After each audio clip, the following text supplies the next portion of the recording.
Hi, I'm going to show you how to install Docker for Desktop for Mac. So I've gone onto Google and I've typed in Docker, and what we want is Docker Desktop. Here we get two options, Windows or for Mac. So I'm going to go ahead and I've already downloaded the version for Mac.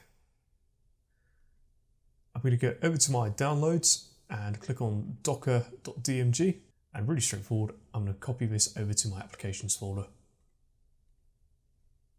Once it's done, go to your applications folder, double click on Docker, click on open. So up here in the top we can see our icon, Docker icon, and we can see Docker Desktop is running.